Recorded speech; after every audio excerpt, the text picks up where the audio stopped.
और डीएनए का double helix model भी किसने खोजा? फ्रेडरिक ने। डीएनए का double helix model Watson and Crick ने। डीएनए और आरएनए को किसने खोजा? फ्रेडरिक ने। डीएनए में कौन सा नाइट्रोजन क्षार होता है? Adenine, guanine, cytosine.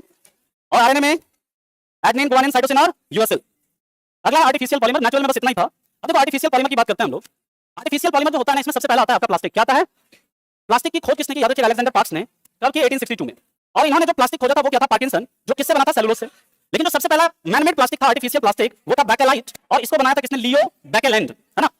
ये पहला मानव निर्मित प्लास्टिक है। और बैकेलाइट किससे बनता है? तो फेनॉल और फॉर्मल्डिहाइड से बनता है। अब प्लास्टिक भी आपका दो प्रकार का है, थर्मोप्लास्टिक और थर्मोप्लास्टिक। और एक होता है थर्मोसेटिंग प्लास्टिक। थर्मोप्लास्टिक जो होता है ना, याद रखना, इसे हीट करके क्या कर सकते हैं? इसका शेप हम चेंज कर सकते हैं। थर्मोसेटिंग प्लास्टिक जो, उसको एक बार जो आपने शेप दे दिया गर्म करके, फिर उसका शेप आप नहीं बदल सकते हैं। अब देखिए थर्मोप्लास्टिक की अगर बात करते हैं तो इसमें सबसे पहला आता है पॉलीथीन या पॉलीथिलीन। आपसे सवाल पूछेगा क्या? एक तो मोनोमर क्या है और दूसरा इसका यूज क्या है। तो मोनोमर याद रखिएगा, जो आपका पॉलीथीन है या पॉलीथिलीन है, इसमें से पॉली आप हटा लो। पॉली हटा लीजिएगा, क्या आएगा? एथीन या एथिलीन। फार्मूला क्या होता है? C2H4 पढ़ा हम लोगों ने। और इसका यूज कहां पर होता है? प्लास्टिक बैग्स में होता है। पॉलिस्टरीन। पॉलिस्टरीन का जो मोनोमर है क्या है? स्टाइरीन। फार्मूला है आपका C8H8। इसी को हम लोग बोलते हैं फिनाइल एथिलीन भी बोलते हैं। क्या बोलते हैं? Phenyl ethylene. और इसका यूज टीवी रेडियो में, प्लास्टिक बॉटल में, टॉयज में, सीडी कवर में। टीवी का आविष्कार किसने किया? जेल बेयर्ड ने। और रेडियो का आविष्कार मार्कनी ने। सीडी पर प्रकाश पड़ता है, सीडी का चमकना किसके कारण? प्रकाश का विवर्तन। विवर्तन। पीवीसी देखो, पीवीसी का पूरा मतलब है पॉलीविनाइल क्लोराइड। इसका जो मोनोमर है विनाइल क्लोराइड है। फार्मूला है CH2 CHCl या फिर C2H3Cl। यूज कहां पर? पीवीसी डोर्स में, वायर के इंसुलेशन में, और साथ ही साथ रेनकोट में और हैंडबैग में। जो हैंडबैग वगैरह होता है ना, उसमें भी आपका यूज होता है। इसके बाद पीवीसी भी दो तरह का होता है ना, सीपीवीसी। ये ज्यादा ये क्या होता है? एक्चुअली में हीट रेजिस्टेंस होता है ना। इसमें मतलब ये उष्मारोधी होता है, इसलिए आपका जो गीजर गर्म पानी जो जाने वाला पाइप होता है, उसमें यूज करते हैं किसका? सीपीवीसी का। नेक्स्ट है पीटी, या जैसे हम टाइलिन बोलते हैं, या फिर इसी को क्या बोलते हैं? पॉलिस्टर। ये किससे बना होता है? पॉलीथिलीन। इसका पूरा मतलब है पीटी का पॉलीथिलीन टेराफ्थैलेट। और इसका जो मोनोमर है क्या है? टेराफ्थैलिक एसिड और इथाइल ग्लाइकॉल। बहुत इंपॉर्टेंट है, याद रखना, बहुत एग्जाम में पूछता है ये कि टाइलिन का या पॉलिस्टर का या पेट का क्या मोनोमर होता है? तो टेराफ्थैलिक एसिड और इथाइल ग्लाइकॉल। इसका यूज कहां पर होता है? पेट बॉटल, हेलमेट और किसमें? क्लॉथ में। खास करके ये हेलमेट वाला आपसे खूब पूछता है कि हेलमेट में किस प्लास्टिक का यूज होता है, तो याद रखना टाइलिन का या फिर पॉलिस्टर का। इसके बाद होता है पॉलीएक्राइलोनाइट्राइल। पॉलीएक्राइलोनाइट्राइल जो है ये मोनोमर है, इसका क्या? एक्राइलोनाइट्राइल। और फार्मूला इसका CH2 CHCN। इसी को बोलते हैं ऑर्लॉन। ये बहुत इंपॉर्टेंट पॉइंट है। पूछता है कि ऑर्लॉन किसे कहते हैं, याद रखना। या ऑर्लॉन का पूरा नाम क्या है? तो पॉलीएक्राइलोनाइट्राइल है। ये प्राकृतिक उनका विकल्प है। तो नेचुरल जो आपका ऊन होता है ना, इसका ऑप्शन जो सस्ता सस्ता वाला जो ऊन आता है, देखना सस्ता ऊन वाला जो स्वेटर सब आता है, वो इसी ऑर्लॉन का ही बना होता है। और यहीं से याद रखना अंगोरा ऊन किससे प्राप्त होता है? पश्मीना ऊन। और कृत्रिम ऊन किसे कहते हैं? एक्रिलिक को। किसको कहते हैं? एक्रिलिक को। और पॉन्ड सिल्क। पॉन्ड सिल्क किसको कहते हैं? याद रखना, एक एल्गी है जिसका नाम है स्पाइरोगाया। क्या नाम है? स्पाइरोगाया। और इसमें जो आपका मतलब रिप्रोडक्शन होता है कैसे? खंडन के द्वारा, फ्रेगमेंटेशन के द्वारा। अब इसके बाद आता है थर्मोसेटिंग प्लास्टिक, जो आपको बताया कि इसे एक निश्चित आकार दे दिया जाता है, इसे रिसाइकल नहीं किया जाता, ये हीट करने पर पिघलता नहीं है। इसका पहला एग्जांपल है बैकेलाइट। मोनोमर इसका बहुत इंपॉर्टेंट है, याद रखना, फिनॉल और फॉर्मल्डिहाइड। और इसी फिनॉल को क्या बोलते हैं हम लोग? Carbolic acid. क्या बोलते हैं इसको? Carbolic acid. फार्मूला इसका लिखा हुआ है, फार्मूला भी आपसे पूछ देते हैं। यूज कहां पर? इलेक्ट्रिक स्विच तथा इलेक्ट्रिक बोर्ड में, बर्तन के हैंडल में, कंघी में, बकेट में, इलेक्ट्रिक प्रेस के हैंडल में। अभी अभी अभी और है, अभी खत्म नहीं हुआ है। हाँ, अभी लगेगा 15-20 मिनट अभी लगेगा इसमें। ठीक है, इसमें ज्यादातर देखिए मेमोराइज करने वाली चीजें हैं, है ना। अब देखिए, अच्छा ये दोस्तों ये कौन सा लग गया? ड्रग लग गया। एक सेकंड रुक जाओ, रुक जाओ। ये 79 लगना था, 80 लगा दिया मैंने। इसको हटाने तो पहले, नहीं तो कम गड़बड़ा जाएगा इसका, बाद में लगा देंगे। ये केमिस्ट्री इन डेली लाइफ का है ये, है ना। क्वेश्चन आने देते हैं, है ना। क्वेश्चन अभी बाद में लगा दूंगा मैं, क्वेश्चन ये सब अभी हटा दूं, नहीं तो फिर गड़बड़ा जाएगा। चलो 79, चलिए।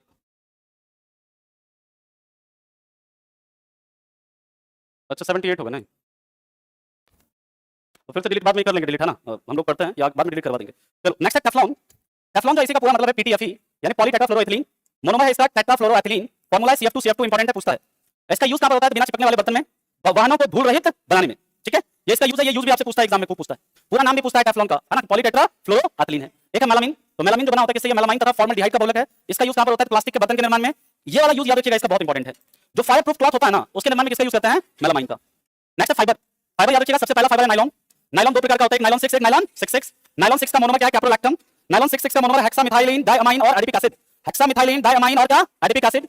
ये नायलॉन में NY का मतलब क्या है? न्यूयॉर्क। LON का मतलब क्या है? लंदन। नायलॉन जो है सबसे पहला मानव निर्मित क्या है? रेशा है, मानव निर्मित रेशा है। और नायलॉन का आविष्कार किसने किया? WH कैरोथर्स या वेलेस कैरोथर्स ने। कब किया था? 1938 में। यूज क्या है नायलॉन का? देख लो। नायलॉन जो होता है आपको पता है स्टील से भी क्या होता है? ज्यादा स्ट्रांग होता है। यूज कहां पर? पैरासूट, नेट में, रोप या रस्सी में, जो क्लिंबिंग रोप वगैरह होता है ना, वो जो जंपिंग वगैरह करता है, बंगी जंपिंग वगैरह वाला रोप देखा आपने, वो सब ब्रश के निर्माण में। और पानी का जो मतलब सेविंग ब्रश है, उसको पानी से निकालने पर उसका चिपक जाना, किसका एग्जांपल है? पृष्ठ तनाव का। Next rayon.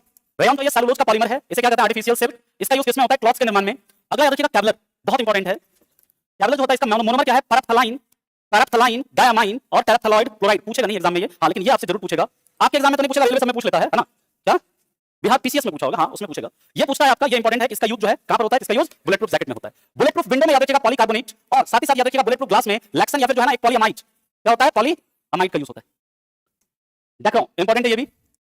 टैक्रो जो है इसमें क्या होता है, टैरेफ्थैलिक एसिड तथा एथिलीन ग्लाइकॉल का बहुलक है, लेकिन इसका यूज होता है ना धागा वगैरह होता है ना, ये पूछता है कि कर्टन में, सोफा में, बेडशीट में आदि के निर्माण में किसका यूज होता है, याद रखना डेक्रोन का यूज होता है। चलिए आगे चलते हैं। रबर, रबर में याद रखना एक होता है नेचुरल, इसी को क्या बोलते हैं इलास्टोमर, ये किसका बहुलक है, नेचुरल। रबर को लेटेक्स नामक यानी पौधे के लेटेक्स से प्राप्त किया जाता है, जो रबर का पौधा होता है ना उससे दूध टाइप का एक पदार्थ निकलता है, उसी को हम लोग क्या बोलते हैं लेटेक्स कहते हैं, पौधे के लेटेक्स से प्राप्त होता है, याद रखिएगा। और सेंट्रल रबर रिसर्च इंस्टीट्यूट कहां पर है, कोट्टायम केरला में। रबर का आविष्कार किसने किया, चार्ल्स गुडियर ने किया। आर्टिफिशियल रबर है, नेचुरल रबर को हार्ड करने के लिए उसमें क्या मिलाते हैं, परसेंटेज याद रखना कितना, 3 से 5%, जिस प्रोसेस को क्या कहते हैं, वल्कनीकरण। और इस आर्टिफिशियल रबर को हम लोग पॉलीक्लोरोप्रीन भी कहते हैं, क्या बोलते हैं, पॉलीक्लोरोप्रीन। इसका जो मोनोमर है या तो नियोप्रीन बोलेंगे इसे या फिर क्लोरोप्रीन, और इसका यूज कहां पर, वेट सूट यानी जो स्विमिंग वाला जो सूट होता है ना, स्विमिंग करने के लिए जो कपड़ा बनता है उसमें, साथ ही साथ बेल्ट में और किसमें, पर्स में इसका यूज होता है। इसके बाद आता है ब्यूना एन और ब्यूना एस। आपसे एग्जाम में पूछता है ब्यूना एन में एन का मतलब क्या है, ब्यूना एस में एस का मतलब क्या है। तो इसका पूरा मतलब है क्या, तो ब्यूटाडाइन स्टाइरिन है ना, या स्टाइरिन ब्यूटाडीन रबर बोलते हैं इसको। इसका यूज कहां पर होता है, टायर्स में। और ये जो है आपका ब्यूना एन, इसे कहते हैं ब्यूटाडीन एंड एक्रो। इसका मतलब ये है मोनोमर कह सकते हैं इसका, ब्यूटाडाइन एंड एक्रोनाइट्राइल। इसका जो मोनोमर है ब्यूटाडाइन और स्टाइरिन, यानी यहां पर जो एन का मतलब है वो क्या है, वो है आपका, वहां पर एन का मतलब जो है यह है नाइट्राइल, इसका मतलब है नाइट्राइल ब्यूटाडाइन रबर, और वहां पर क्या उसका स्टाइरिन ब्यूटाडाइन रबर। इसका जो यूज होता है ना, याद रखिएगा ये बहुत इंपॉर्टेंट है, ये वाला use in making oil seals. जो ऑयल वगैरह का जो सीलिंग होता है ना, उसमें किसका यूज करते हैं, ब्यूना एन का। क्यों यूज करते हैं, क्योंकि याद रखिएगा ये ऑयल रेजिस्टेंस होता है, ये तेल प्रतिरोधी होता है, इसलिए जो ऑयल का टैंकर सब जो होता है उसको पैक करने के लिए किस रबर का यूज करते हैं, इस ब्यूना एन रबर का यूज करते हैं। ठीक है, बस इतना इसमें आपको याद रखना है।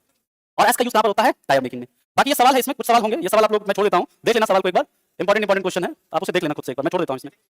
चलो नेक्स्ट है इसके बाद 80, अच्छा 79, अच्छा लगा हुआ है ना, इसी को मैं ऊपर नीचे करवा दूंगा बाद में, पहले इसको देख लेते हैं, फिर 2 आ जाएगा लास्ट वाला, तो 2 बस उसमें ना, ये क्वेश्चन रहने देता है, क्वेश्चन आप लोग देख लेना एक बार, अच्छा क्वेश्चन सब है क्योंकि, ठीक है। चलो एक्सप्लोसिव, ये आप chemistry in daily life start हो गया है ना, एक्सप्लोसिव है। एक्सप्लोसिव में याद रखिएगा सबसे पहला एक्सप्लोसिव कौन सा है, डायनामाइट। डायनामाइट का आविष्कार किसने किया, ठीक है, ये chemistry in daily life topic है, इसमें लिख दो यहां ऊपर में, अच्छा नहीं तो दिक्कत हो जाएगा, नहीं केमिस्ट्री इन डेली लाइफ यहां से स्टार्ट हो गया, दैनिक जीवन में रसायन, ये आपका स्टार्ट हो गया यहां से। अब देखिए सबसे पहला एक्सप्लोसिव, ये तो आपको समझ में आ गया। अब एक्सप्लोसिव में याद रखिएगा सबसे पहला टीएनटी, फुल फॉर्म पूछता है ट्राइनाइट्रोटोल्यूइन, किससे मिलकर बनता है, टोल्यूइन प्लस सांद्र H2SO4 प्लस सांद्र। टोल्यूइन का फार्मूला यहां पर लिखा हुआ है, आपके एग्जाम में पूछेगा नहीं। टीएनटी है ट्राइनाइट्रोफेनॉल, क्या रहता है, फेनॉल कॉन्सेंट्रेटेड H2SO4 और कॉन्सेंट्रेटेड HNO3, इसी को हम लोग क्या बोलते हैं, पिक्रिक एसिड। टीएनजी है ट्राइनाइट्रोग्लिसरीन, इसमें क्या होगा, ग्लिसरीन होगा, ग्लिसरीन का फार्मूला आपसे पूछता है। फेनॉल का फार्मूला भी आपको बताए हैं, इसी को क्या बोलते हैं, कार्बोनिक एसिड। और इसमें याद रखिएगा ये जो है ना, इसे क्या कहते हैं, नोबल का तेल कहते हैं, इंपॉर्टेंट है ये, है ना। और इसका यूज कहां पर, डायनामाइट के निर्माण में होता है, और इसी से डायनामाइट का निर्माण किया था किसने, याद रखना अल्फ्रेड नोबेल ने। आरडीएक्स बहुत इंपॉर्टेंट है, एक तो full form research and developed explosive, इसका आविष्कार हैंस हैनिंग ने कब किया, और इसका रासायनिक नाम क्या है, साइक्लोट्राइमिथाइलिन ट्राइनाइट्रामाइन। पूछ भी सकता है, नॉर्मल आप लोगों के एग्जाम में तो नहीं पूछेगा, लेकिन अन्य पेपर अगर आप देंगे वहां पर आपसे पूछ सकता है, साइक्लोट्राइमिथाइलिन ट्राइनाइट्रामाइन। और इसी को बोलते हैं क्या, प्लास्टिक एक्सप्लोसिव। आपके एग्जाम में इस तरह का सवाल पूछेगा, इसमें प्लास्टिक एक्सप्लोसिव किसे कहते हैं, तो आरडीएक्स को। आपसे पूछ सकता है इसका दूसरा नाम क्या है, आरडीएक्सएचएच। इसका यूएसए में इसे क्या कहते हैं, साइक्लोनाइट। इटली में क्या कहते हैं, T4। जर्मनी में क्या कहते हैं, हेक्सोजन। आपके एग्जाम में इस तरह का सवाल बनेगा कि जर्मनी में आरडीएक्स को किस नाम से जाना जाता है, साइक्लोनाइट किसका नाम है ना, इस तरह से सवाल आपसे पूछेंगे। अगला टीएमबी, ट्राइनाइट्रोबेंजीन, बेंजीन का फार्मूला क्या, C6H6, कॉन्सेंट्रेटेड H2SO4 प्लस क्या है, कॉन्सेंट्रेटेड HNO3। बाकी गन पर बारूद इसके बारे में हम लोगों ने पढ़ा हुआ है ना, इसमें क्या चारकोल सल्फर क्या होता है, पोटेशियम नाइट्रेट, और इसका आविष्कार किसने किया, रोजर बैकन ने। बाकी इसका फुल फॉर्म पूछ देता है आपसे PLX का, PLX का मतलब होता है पी का टाइन लिक्विड एक्सप्लोसिव। PTM का फुल फॉर्म पूछ देता है क्या, पेंटाल्कोइल टेट्रानाइट्रामाइन। IED इसका फुल फॉर्म पूछ देता है, जो ब्लास्ट वगैरह में यूज करते हैं ना, जो IED ब्लास्ट जो होता है, जो बहुत खतरनाक होता है, इसमें इम्प्रोवाइज्ड एक्सप्लोसिव डिवाइस बोलते हैं इसको। और एक होता है एमेटल्स, एमेटल्स जो होता है किसको बोलते हैं, अमोनियम नाइट्रेट और TNT। अभी जो दिल्ली में जो ब्लास्ट हुआ था उसमें इसी का यूज होता है, NH4NO3 अमोनियम नाइट्रेट का आपने सुना होगा, चर्चा में खूब था, ठीक है। तो ये एमेटल्स जो होता है, ये अमोनियम नाइट्रेट और किसका यूज मिश्रण होता है, ट्राइनाइट्रोटोल्यूइन का। अब आते हैं ड्रग्स, ये केमिस्ट्री इन डेली लाइफ का ही पार्ट है, ये भी ड्रग्स भी। तो ड्रग्स याद रखिएगा, सेंट्रल ड्रग रिसर्च इंस्टीट्यूट कहां पर है, लखनऊ। एंटीपायरेटिक ड्रग यानी ज्वरनाशक औषधि, इसका यूज किसमें, फीवर और हेडेक दोनों को दूर करने के लिए होता है। एग्जांपल है Crocin, paracetamol, Dolo, aspirin, morphine. अब क्लास से जाने के बाद लिखने में लग जाना दवाई, है ना, कि बुखार है तो ये वाला दवाई लिख दिए, है ना, ये काम नहीं करना है। एग्जाम के लिए याद रखना है बस, है ना, इन्हें कि खुद डॉक्टर बन के खा लिए। एनेस्थेटिक ड्रग, इसका यूज सर्जरी के दौरान किसी बॉडी पार्ट को सेंसलेस बनाने के लिए होता है, यानी इसका यूज बेहोशी के लिए भी होता है और बॉडी पार्ट को शून्य करने के लिए भी होता है। इसका यूज सबसे पहले, इंपॉर्टेंट पॉइंट है, विलियम मॉर्टन ने 1846 में डाइइथाइल ईथर के रूप में किया था। ये सर आपने केमिस्ट्री का वन लाइनर पढ़ा होगा, उसमें भी ये सारा पॉइंट लिखा हुआ है, आई थिंक, है ना। इसका यूज आप लोग खाते भी होंगे, सर्दी जुकाम बुखार होता होगा ना, एजिथ्रोमाइसिन खाते भी होंगे आप लोग, है ना। ट्रैंक्विलाइजर वेरी इंपॉर्टेंट, ये जो होता है ना, ये हमारे सीएनएस पर क्या करती है, प्रभाव डालती है। यानी कि कभी जब जैसे एंजाइटी, स्ट्रेस, एकदम चिंता, ये सब होता है ना, ये दिमाग को शांत करने वाला औषधि होता है। यानी ये अशांति को, टेंशन को, एंजाइटी को क्या करता है, कम करता है। इसमें स्लीपिंग ड्रग्स में इसलिए पोटेशियम ब्रोमाइड का यूज होता है। ये वारोनल इंपॉर्टेंट है। इसके बाद इक्वानिल और वैलियम, ये बहुत इंपॉर्टेंट है, ये वैलियम, ये कई बार एग्जाम में पूछा हुआ है वैलियम आपका, है ना। चलो नेक्स्ट, एनाल्जेसिक ड्रग, एनाल्जेसिक यानी दर्द निवारक, यानी कि क्या करेगा, पेन रिलीफ। इसका एग्जांपल है मॉर्फिन, कोल्डिन, ऑक्सीकोडोन और फेंटानिल, है ना। और ये डाइक्लोफेनेक के बारे में आपको बताया ना कई बार, डाइक्लोफेनेक के बारे में बताया है, ये मवेशियों को दिया जाता था और इस डाइक्लोफेनेक की वजह से गिद्धों की क्या हो गई, मौत हो गई।